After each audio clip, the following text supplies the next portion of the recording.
প্রেমানন্দে মেতে হরি বলো, হরি নামের বন্যা যে এলো। প্রেমানন্দে মেতে হরি বলো, হরি হরি প্রেমানন্দে মেতে হরি বলো, হরি নামের বন্যা যে এলো। প্রেমানন্দে মেতে হরি বলো, হরি নামের বন্যা যে এলো। প্রেমানন্দে মেতে হরি বলো, হরি নামের বন্যা যে এলো। প্রেমানন্দে মেতে হরি বলো, হরি নামের বন্যা যে এলো।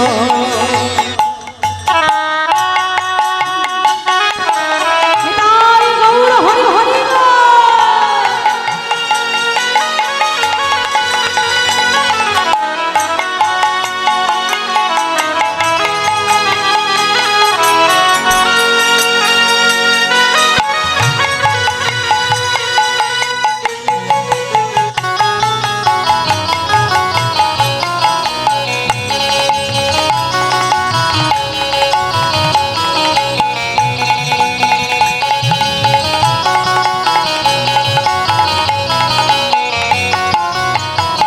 বন্যার যাই বলি হারি, ও তার তরঙ্গ ভারী।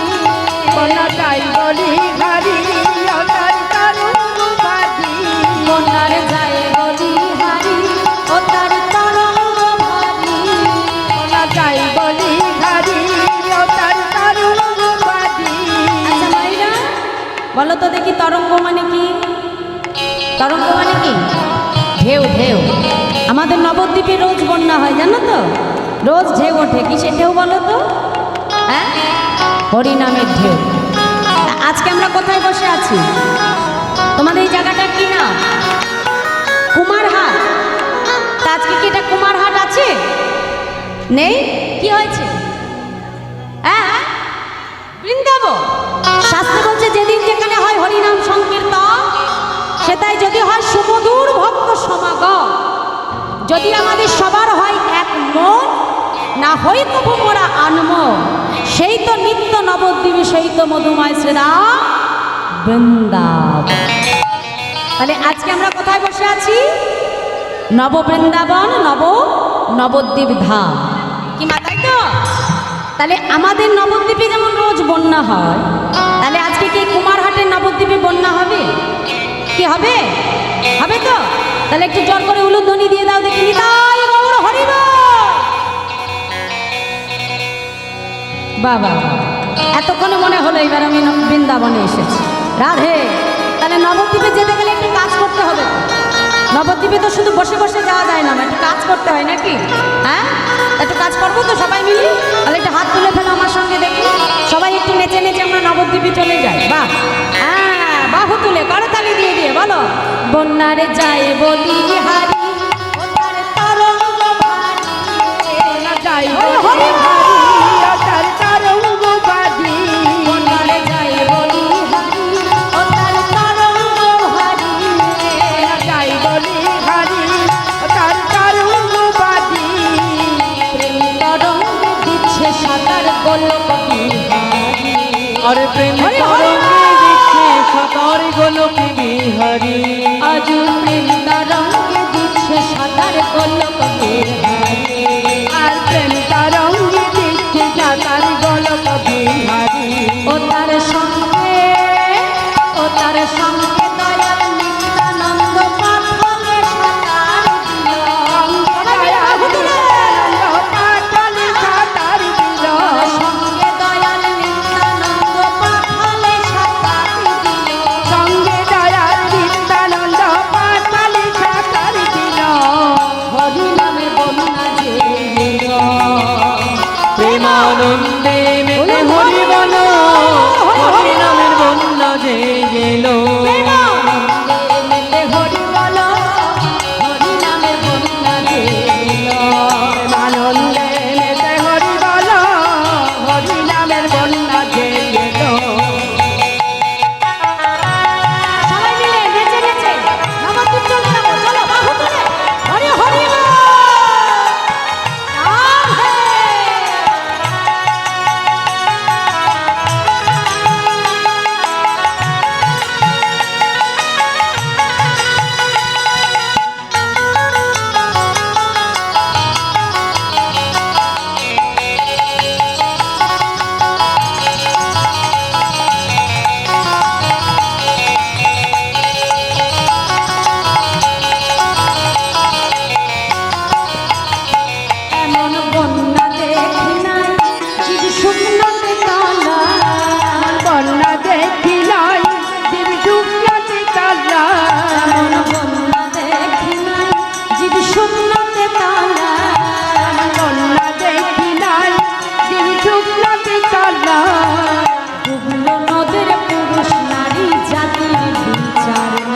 আর ডুবিল নদীর পুরুষ নারী জাতির বিচার নাই।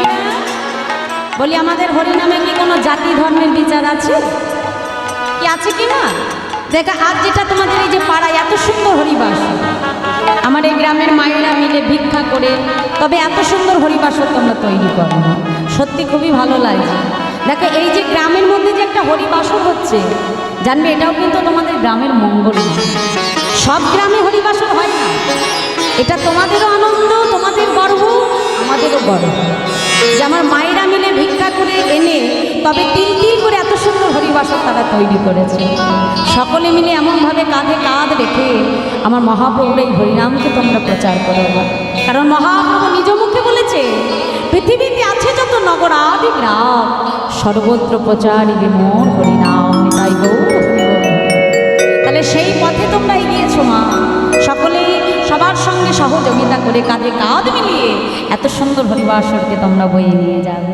জয় রাধে। তাহলে আমাদের হরিনামে কোনো জাতি ধর্মের বিচার নেই কি, তাই তো? নেই তো? বলে যদি থাকতো তবে হরিদাসে কাজীর ছেলে সেও বুঝি হরিদাসে কাজীর ছেলে সে বুঝি ডুবে গেল। হরিদাসে কাজীর ছেলে সেও বুঝি ডুবে গেল। হরিদাসে কাজীর ছেলে সে বুঝি ডুবে গেল। আচ্ছা কাজীর ছেলে মানে কি? কাজীর ছেলে মানে কি? হ্যাঁ, মানে আমার হরিদাস ঠাকুর তিনি কোন বলে এসেছিলেন না, আমার আপনার মতো হিন্দু ঘরে আসেনি, এসেছিলেন কোথায়? মুসলমানের। তাহলে মুসলমানের কুলে জন্মগ্রহণ করে মা এই হরিনামকে আশ্রয় করবার জন্য তার 22 বাজারে বেত্রাঘাত সহ্য হয়েছিল, শুধুমাত্র হরিনামকে আশ্রয় করেছে বলে। তাহলে আমরা কি পারবো না আমাদের ঘরের ছেলেকে কাছে পেয়ে একবার দুটি বাহু তুলে হরিবল বলতে? হ্যাঁ, দেখি সবাই মিলে একটি বাহু তুলে বলি হরিদাসে কাজীর ছেলে সেও বুঝি ডুবে গেল। হরিদাসে কাজীর ছেলে সে বুঝি ডুবে গেল। বলি হরিদাস হরিবল বলে হরিদাস হরিবল হরিবল বলে হরিদাস হরিবল বলে হরিদাস। বলি হরিদাসে কাজীর ছেলে সেও বুঝি ডুবে গেল। হরিদাসে কাজীর ছেলে সে বুঝি ডুবে গেল। বলি হরিদাসে কাজীর ছেলে সেও বুঝি ডুবে গেল। হরিদাসে কাজীর ছেলে সে বুঝি ডুবে গেল। হরিনামের বন্যা ছিল। প্রেমানন্দে মেতে হরি বলো, হরিনামের বন্যা যে এলো। হরিনামের বন্যা যে গেল। প্রেমানন্দে মেতে হরি বলো, হরিনামের বন্যা যে এলো। হরি বল হরিনামের বন্যা যে এলো।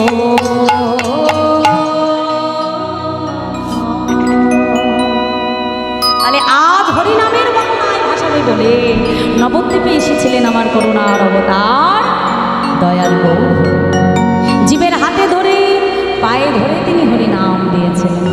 আমরা সকলেই জানি মা এই হরিনাম প্রচার করবার জন্য আমার নিত্যানন্দ প্রভুকে জগাই মাধায়ের হাতে পর্যন্ত কলসির আঘাত খেতে হয়েছিল। তাহলে জীবের হাতে ধরে পায়ে ধরে প্রভুকে এই হরিনাম তিনি বিলিয়েছিলেন। নিজে হরি বলে কেঁদেছেন, আমাদেরকেও তিনি হরি বলেই কাঁদিয়েছেন। তাই আজ বৈষ্ণব মহাজন তিনি পদাবলিতে কলম রাখলেন, কি বলছে দেখো দেখো, তার মতো দয়াল কোনো যুগে হয় নাই আর হবে না। তাই কি বলছে দেখো, ভাই রে ভাই, বাইরে ভাই আমার গোড়াগুলো কহনে না যা, আমার গুড়াগুলো বলি না দান। কত শত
বলি চতুর্মুখে যে নাম বলতে না রে আমি এক বাদনে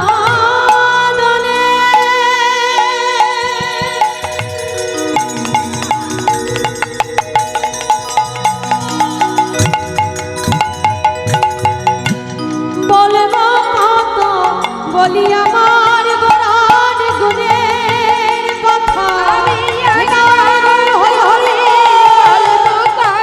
বলি আমার গোরার গুণের কথা আমি একবার ধরে বলবো কত বলি আমার গোড়ার গুণের কথা একবার ধরে বলবো কত বলি আমার গোরার গুণের কথা একবার ধরে বলবো কত চতুর্মুখে না বলতে না রে বরণিয়া ভারণিয়া ওরে নাহি আর বারুনিয়া বারুনিয়া ওরে নাহি ভাই বলছে যে ভাই রে ভাই আমার গোড়া গুণ কখন না যায় ভগবানের গুণের কথা ভগবানের রূপের কথা কখনো এক বদনে বলে শেষ করা যায় না। যেমন একটা বিশাল সমুদ্র থেকে একটা বিশাল সমুদ্র তার মধ্যে থেকে যদি তুমি এক বালতি জল তুলে নাও তাহলে সমুদ্রের জল কি কখনো ফোরানো যাবে? যাবে না। আমার এক বালতি জল তোলাতে সমুদ্রের জল আমি কিছুই কমাতে পারলাম না, বিশাল সমুদ্র। তেমন ভগবান তিনি অনন্ত গুণের অধিকারী, সেই অনন্ত গুণের থেকে এক বদনে বলে সেই অনন্ত গুণ কখনোই শেষ করা যায় না। ভগবানকে পাবার জন্য যেটা প্রয়োজন সেটা হলো জীবের হৃদয়ে বিশুদ্ধ প্রেম ও ভক্তি। শাস্ত্রে বলছে ভক্তি যার কৃষ্ণ তার সর্বশাস্ত্রে কয়, আর ভক্তি না থাকিলে জীবে কৃষ্ণ দর্শনে দেবা। ভগবানকে পেতে গেলে যেটা প্রয়োজন হবে সেটা হলো তোমার হৃদয়ের প্রেম ও ভক্তি। ভগবানকে একমাত্র বাধা যায় ভক্তি দিয়ে। দেখো ভগবান কিন্তু দুর্যোধনের ঘরে রাজভোগকে পরিত্যাগ করে বিদুরের স্ত্রীর হাতের কলার খোসা ভগবান সেবা করেছে। কেন করেছিল? বিদুরের স্ত্রী যার নাম হলো পরাশরী, একদিন কৃষ্ণচন্দ্র বিদুরের স্ত্রীর কাছে এসে তাকে পেছন থেকে ডাকছে, মা আমা আমার বড় ক্ষুধা পেয়েছে, তুমি আমাকে সেবা দাও মা। এখন বিদুরের স্ত্রী ঘরে যেয়ে দেখছে মা ঘরের মধ্যে কোনো কিছু নাই, কি করে সেবা দেবে? ভগবানকে কি দিয়ে সেবা দেবে? না ঘরে একটা চালের কণা না, একটা অন্যের কণা নয়, কিন্তু ভগবান তিনি করুণাময় কৃপাময়। বিদুরের স্ত্রী গাছে যে লক্ষ্য করছে যে গাছে খুব সুন্দর কলা পেকে আছে, পাকা কলা দেখে সে গাছ থেকে পাকা কলাটা পেরে এনে নয়ন জলে বক্ষ ভাসিয়ে ভগবানকে তিনি সেবা দিচ্ছেন। আর ওই নয়ন জলে বক্ষ ভাসিয়ে কলাটাকে বক্ষ বাঁধে জড়াই ধরে বলছে, হে গোবিন্দ দেখো এই জগতে কত ভক্ত তোমাকে কতভাবে সেবা দেয়, কত রাজ রাজা তোমার জন্য রাজভোগ সাজিয়ে বসে থাকে সেবা করার জন্য। কিন্তু গোবিন্দ আজ তোমাকে সেবা দেবার মতো যে আমার কাছে কিচ্ছু না, দয়াবর আমি যে বড় কাগার, আমি যে বড় অভাবিনী মাধব, আজ তুমি কৃপা করে আমার ঘরে এসেছো প্রভু, কিন্তু আমি যে তোমাকে সেবা করাবো দয়াবর সেটুকু ক্ষমতা বাবার নাই প্রভু। বলো বলো এখন আমি তোমাকে কি দিয়ে সেবা দেব? পাকা কলাটাকে ছাড়িয়ে নিয়ে মা গোবিন্দকে তার কোলে বসিয়ে যখন সেবা দিতে যাবে মা, গোবিন্দ অনুরাগে কি করলো মা জানো? কলার শ্বাসটা ফেলে দিয়ে কলার খোসাটা নিয়ে ভগবানের বদলে, আর ভগবান আমার এত করুণাময় এত কৃপাময়, গোবিন্দ কোনো কথা না বলে কলার খোসাটাই ভগবান সেবা করছে। কারণ ভগবান তো ভক্তির কাঙাল মা, ভক্তি দিয়ে তুমি যদি তাকে একটা তুলসী পত্র দিয়েও সেবা দাও, ভগবান তোমার দেওয়া ভক্তি মাখা সেই তুলসী পত্রটাই সেবা করে। কিন্তু মাগো, যদি আমি রাজভোগ সাজিয়ে ভগবানকে দিলাম, কিন্তু আমার মনে কোনো প্রেম ভক্তি থাকলো না, জানবে তোমার ওই দেওয়া রাজভোগ কিন্তু ভগবান কখনোই গ্রহণ করবে না। আজ পরাশরী যখন বিদুরের স্ত্রী তাকে সেবা করাচ্ছে মা, এমন সময় বিদুর জানতে পেরেছে যে কৃষ্ণ তার ঘরে এসেছে। ছুটতে ছুটতে এসে দেখে তার স্ত্রী পরাশরী তার বদনে কলার খোসাটা সেবা করাচ্ছে। চিৎকার করে উঠল, পরাশরী, পরাশরী, তুমি কি করছো পরাশরী? যে ভগবানকে কাছে পাওয়ার জন্য কত যোগী মুনি ঋষি যুগ যুগ তপস্যা করে, আর সেই ধ্যানাতীত যোগাতীত অমরানাদি রাধে গোবিন্দকে কাছে পেয়ে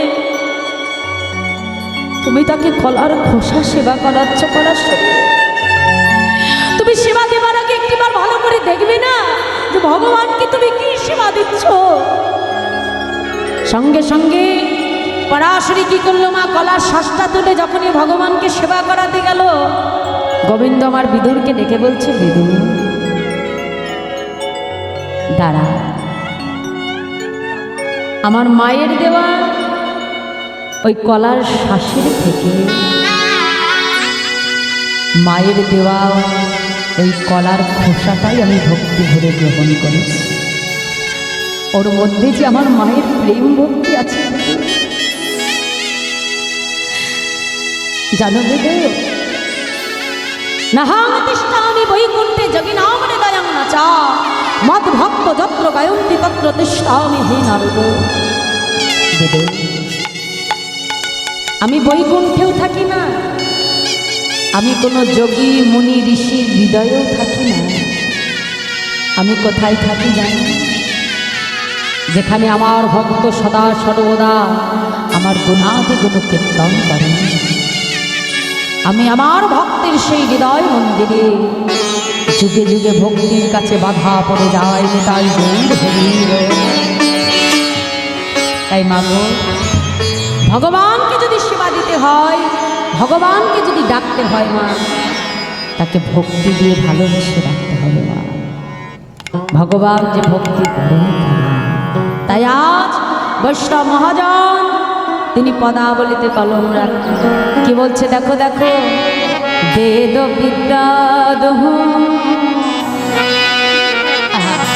কি বললো মা, বেদ বিদ্যা দহু। ভগবানকে পাবার জন্য বেদ বিদ্যা পাণ্ডিত্য কোনো কিছু লাগে না মা। তাহলে কি দিয়ে পাওয়া যায়? আজ মহাজন জানিয়ে দিলেন, বেদ বিদ্যা দহু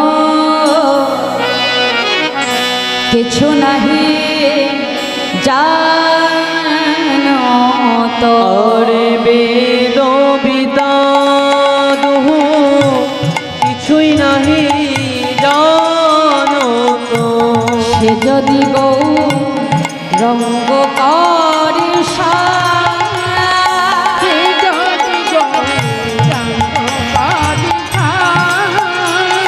আজ সে যদি গৌ রঙ্গ করে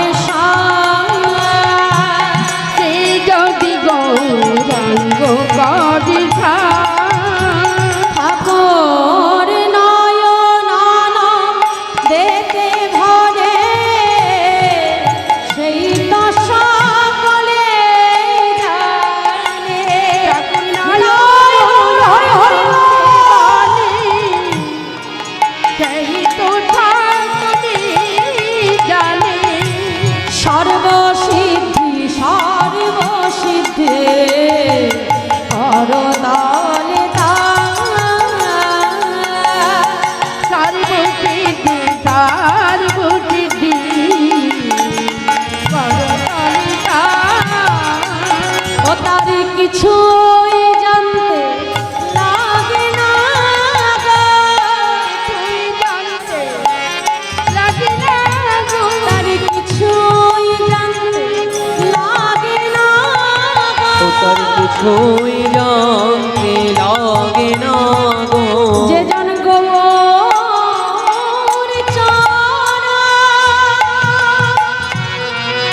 বলিয়ে সংসারকে আসর ভেবে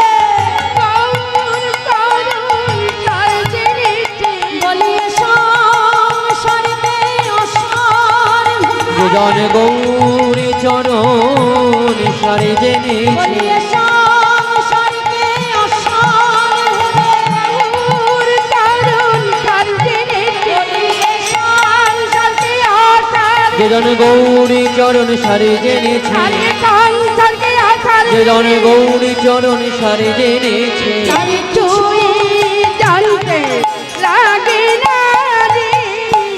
সর্বসিদ্ধি সর্বসিদ্ধি করতলে তার সর্বসিদ্ধি সর্বসিদ্ধি করতলে বেদবিদ্যা দুহু কিছু নাহি জানত সে যদি এ গৌরঙ্গ করে করে সাগর নয়ন আনন্দিতে ভনে সেই তো সকলে জানে সকলে জানে সর্বসিদ্ধি করতলে তার